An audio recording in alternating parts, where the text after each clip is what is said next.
اپنے باپ کی یہ حالت دیکھ کر اس نے کہا کہ آپ کیوں اس قدر پریشان نظر آتے ہیں اور کس چیز نے آپ کو غمگین کر دیا ہے؟ اس کے متعلق کسی شاعر کا قول ہے، جو شخص غمگین ہو اس سے کہہ دو غم ہمیشہ نہیں رہتا، جس طرح کہ خوشی فانی ہے غم بھی ہے۔ جب وزیر نے اپنی بیٹی کو یہ کہتے سنا تو اس نے سارا ماجرا بیان کر دیا جو اس کے اور بادشاہ کے درمیان پیش آیا تھا۔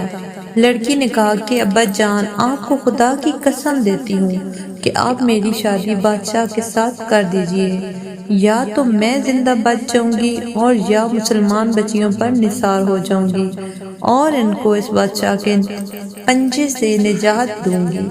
باپ نے کہا کہ میں تجھے خدا کی قسم دیتا ہوں کہ ایسی باتوں کو اپنے دل سے نکال ڈال۔